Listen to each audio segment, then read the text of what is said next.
Wir sind absolut freie Wesen. Wir sind absolut freie Wesen. We are totally free beings. That's a possible statement of the inner determinate spirit of the Deutsche Idealismus, the German idealism. I say only a possible statement of it.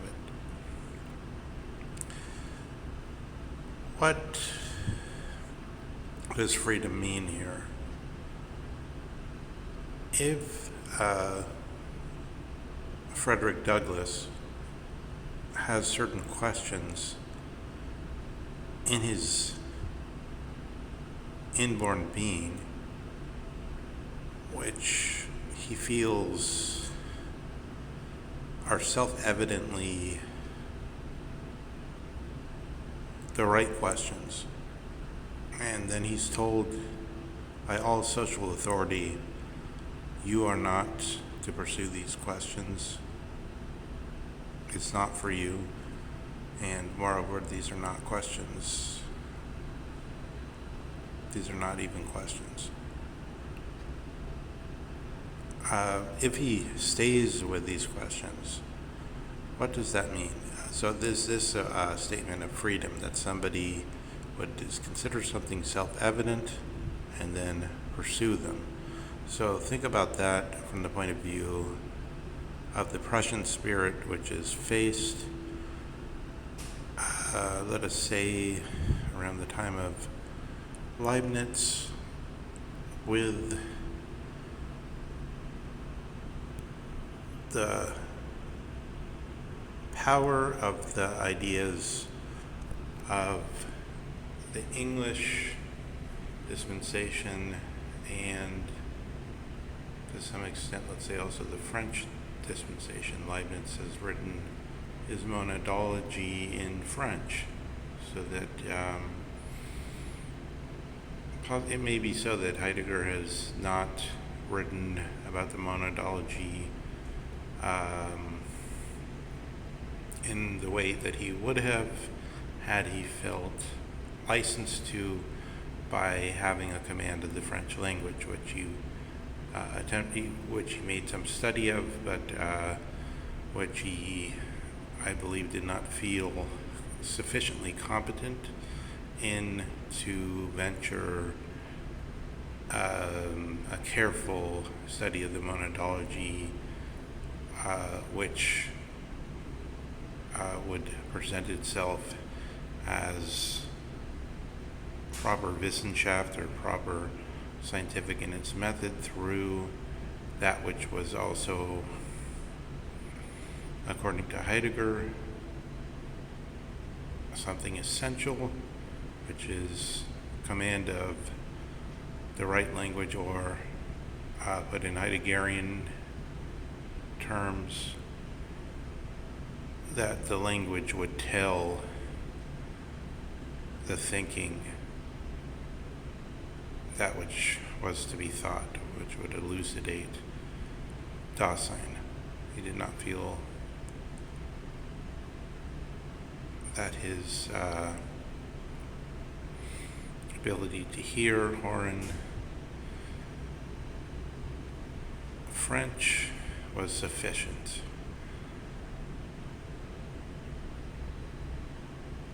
The French and English thinking brought forward that which had been hatched out, at least since Galileo: mechanism, description of physical mechanics. Galileo had some very simple experiments of balls rolling down inclined platforms and some other physical experiments carried out, although the core of his thinking was, of course, that which remains in power, the inertial frame of reference, which is a thought experiment, a Gedanken experiment at its purest. The notion of the perfect vacuum, this which was later on at issue between Hobbes and Boyle.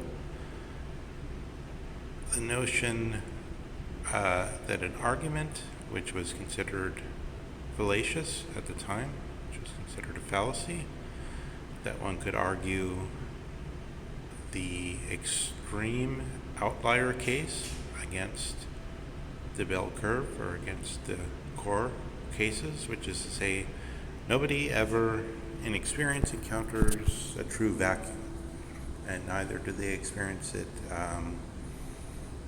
through the most modern physics. There is no true vacuum, but there is always some kind of irregularity in motion such that inertia in the unalloyed sense never obtains. However, this is a method for thinking everything in a leveled way so that we don't have to think about the specific motion of various objects, but we can regard everything according to one algorithm, let's say, and then so far as we get static in our predictions, we have some kind of prediction, some kind of outlay of expectation, probabilistic expectation, or stochastic expectation. And when we get too many outliers, we simply say, let's drop that approach, let's drop that avenue of invasion, and we go in another way. So this has been a very profitable approach from the point of view of naive practicality, which is to say, so far as we have habits and we become happy when these habits are fulfilled, we call this practical action. The habits may be desolatory, they may be terrible things, but we call them practical because they are part of our daily round, however pernicious they may seem from the view of some outsider. For example, that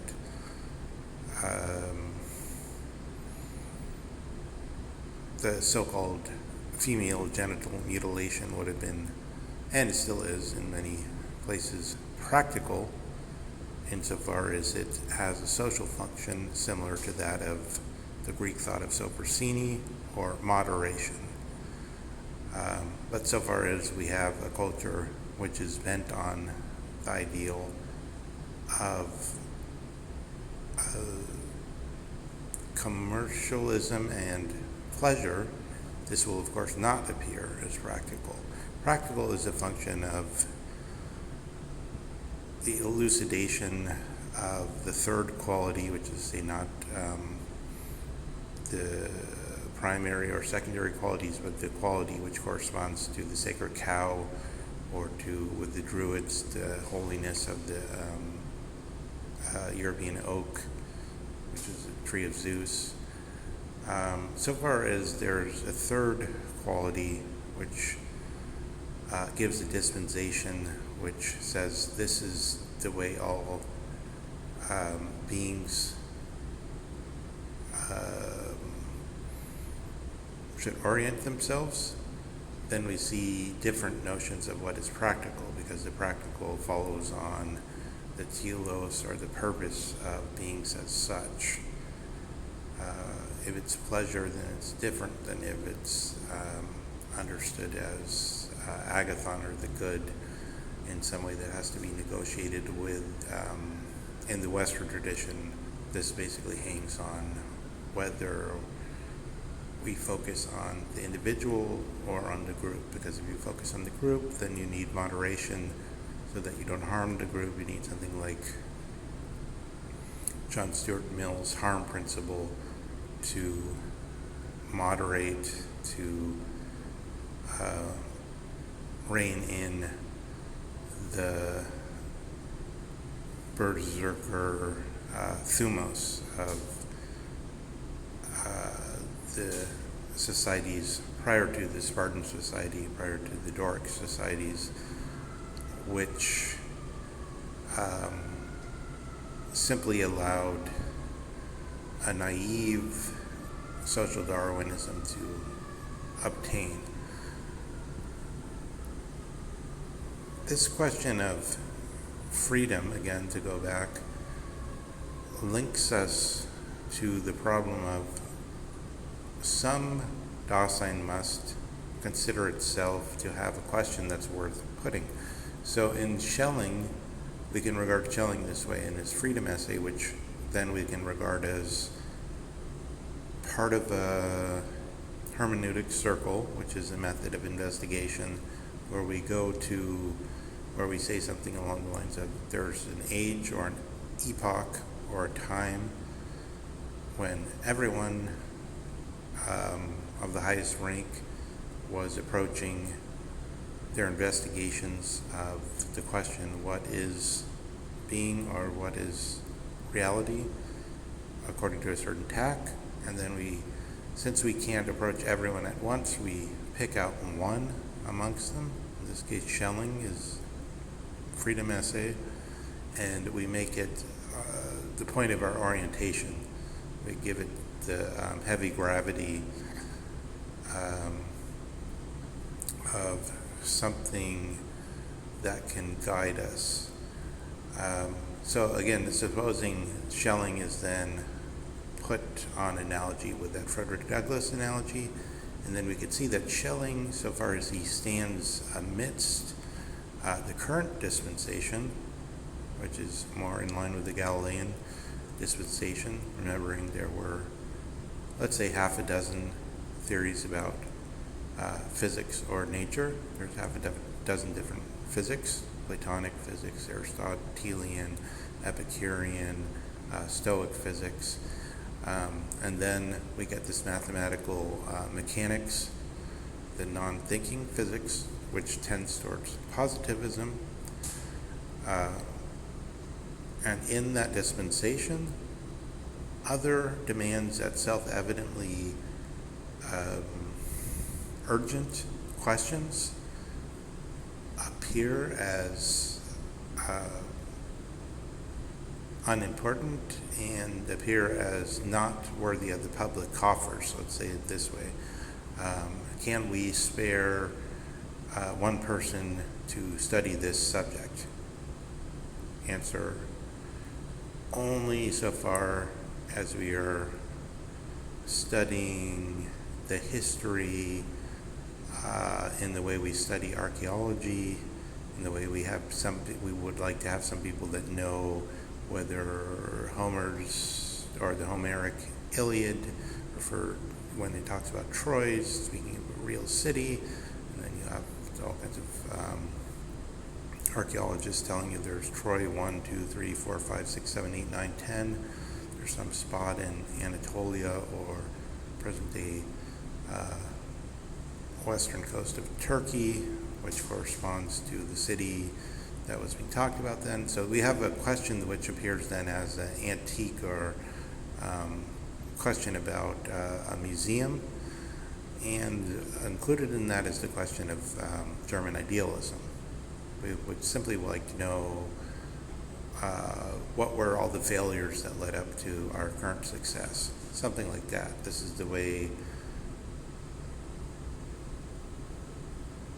the Prussians understood the situation. Now, whether we can actually genuinely get the same, Leo Strauss, for instance, you get this account in Leo Strauss. Whether we could get the same account from John Searle, who was part of the Anglo-English tradition, I doubt very much. John Searle says sometimes you say, well, there's some problems, they're fashionable for a while, then they disappear. There's a question, Searle, being well informed, admits there was a question about the word fact, for instance, and the concept fact and the idea of fact. This was not always a century or center of gravity of any intellectual power. one day it became so.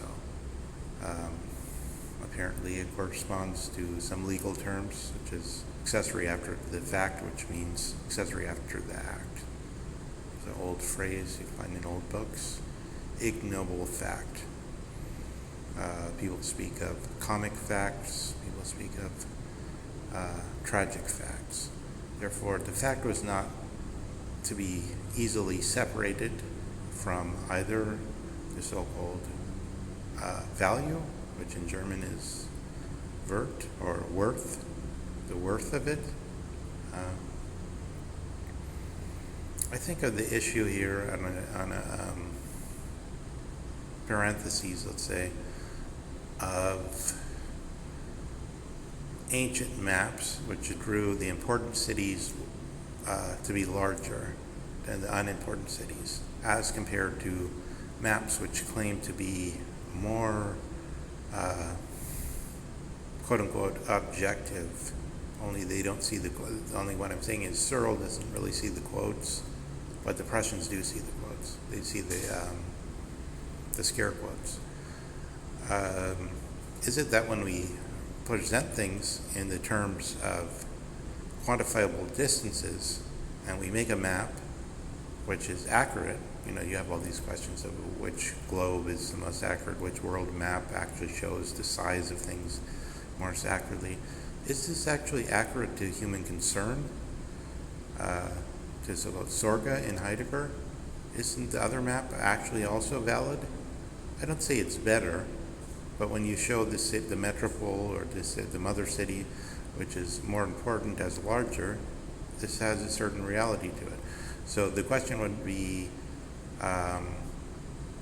either subjective or objective, but it would rather be that what we're calling by these two names both have at least some claim to the total reality.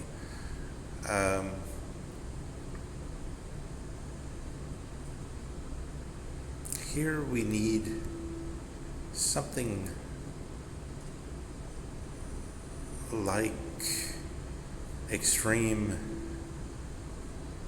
rigor, the extreme rigor of Wittgenstein when he said we should not say more than we can say, because we can easily project out all kinds of relativistic notions. Instead, we should try to discover what is most cogent in these questions, instead of just saying, yes, you can look at it this way, that way, endless number of ways.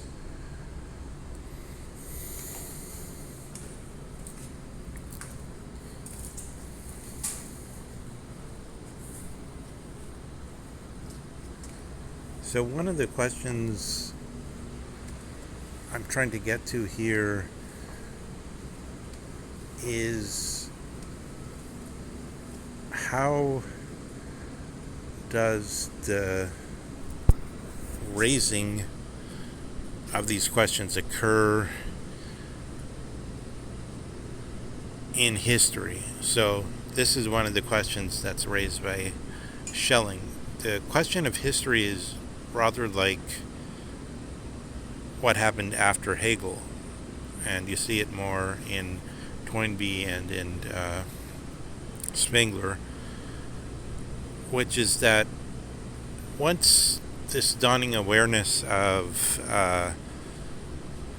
all the different forms of humanity comes in, it becomes difficult to center oneself on oneself and out of oneself say, these are my concerns. Remember the Frederick Douglass example again. Here's Frederick Douglass. He's not just any slave. He's a man of some talent, exceptional, and he realizes the things that he thinks are urgent and cogent are self-evident, and this self-evidence corresponds in some way to religion. And this sense of Cicero says the religious were originally the people who were scrupulous about it's a low origin in a certain way. The religio was originally said of the scribes who were scrupulous in copying the text. They didn't want to make any mistake. They're very careful. But then this took on a wider meaning, somehow overflowing with the meaning of, in the highest sense, a grave and pious man who can speak to the imbecile masses and in some way rein them in, put them on the D file, the one straight and narrow, dike or justice, and say this is, then by analogy, this scrupulosity becomes a steadfast resolution that Heidegger speaks about, which should permeate the whole of one's life, so that the questions that are to be asked correspond to a thorough and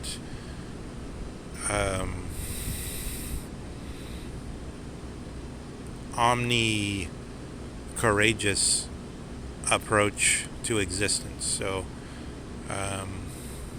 just to give that more tangibility, in the theory of personality, we speak of, following Nietzsche, we speak of a threefold break in personality, which is, one, there's freedom or courage. Freedom, or I use the word freedom connected with courage because I'm thinking of Schelling's essay on freedom, and we're trying to find out what freedom means. Personality is one of the primitive principles. Let me give an aside analogy for a second. Jakob Boehme speaks of three principles: attraction, repulsion, and whirling.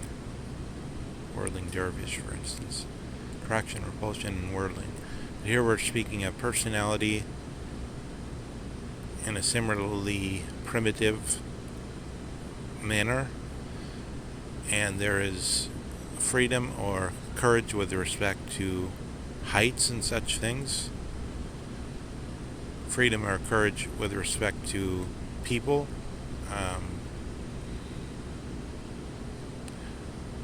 as an example, maybe slightly absurd, but I think of Burt Reynolds in the film where he's speaking to this mob boss, and he calls him Fat Man, and the man says,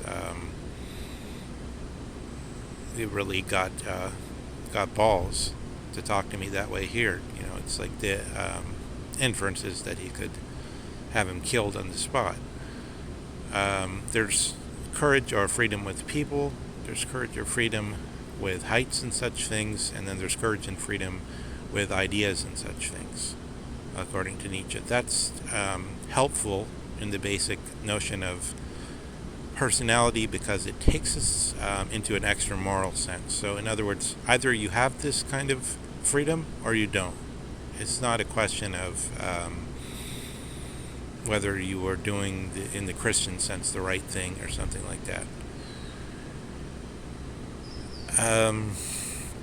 Following these paths, we have to consider our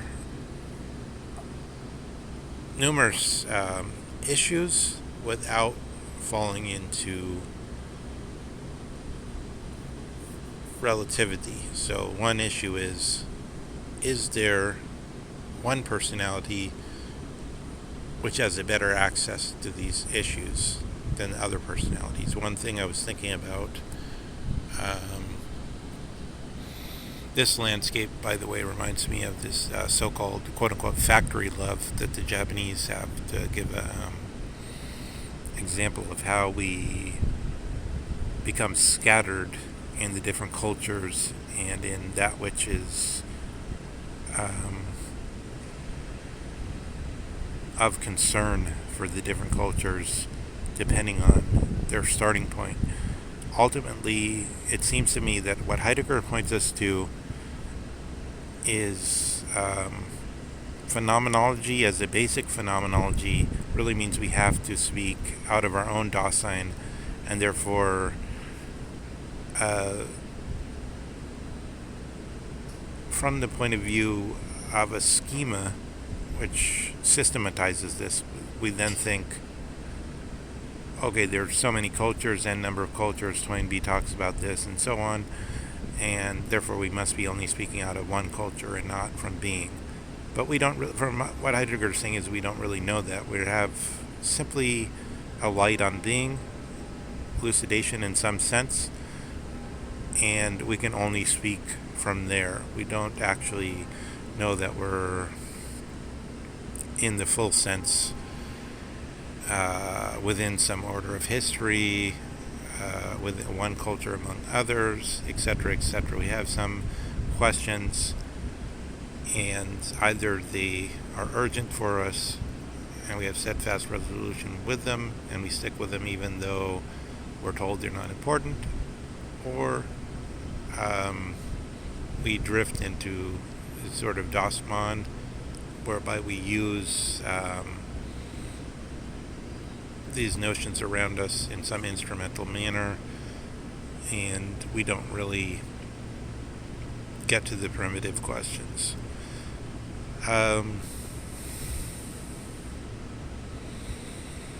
One more thing I'll say just as a coda to the personality issue and to this this segment, which is preparatory towards the approach to the German idealism question proper, is that one can see in certain personalities a gravitation towards Dossmann, which seems to indicate a lack of intellectual freedom, but we don't know properly whether extreme outlier intellectual freedom is good. We don't know whether extreme obedience to the current order in such a way that it brings a certain kind of success is good. It's difficult to order these things. So I give two sets of examples. One, I would say Marx is more on the side of Dossmann in a certain sense. Fantastic scholar, infinitely praised in his own time, very impressive, erudite as hell. One could say the same thing for Heidegger, except that Heidegger differs in that Heidegger is not happy to be in that state. He's always iconoclast in a certain way, or creative in a certain way. On the other side, then we get this extreme case of Nietzsche. It was a very vexed, strange case, but Carl Jung puts Nietzsche in the thinking type, who is so lost in thought that one feels there's something unbalanced, as Hermann Hesse presented him in the Glass Bead game. On a much lower level, but I think much clearer, we can see these three types in the guy that played Perry Mason, who is more like Marx. He's competent, but not at all clever. Then in the middle you see Orson Welles, who's more clever and competent. And then on the other side you see somebody like Peter Lorre, who has this freedom in thought and plays in horror movies, but doesn't have other forms of freedom. The Orson Welles type presents itself as superior to the other two types, as combining them and having both the qualities. But this is in some way vexed. These are the kind of problems that I'm thinking about with regard to personality, and then we can superimpose the questions that Plato and Socrates have brought together with the question of how so far we can speak of man being the measure of things and which personality is the genuine measure of things, considering that in a certain sense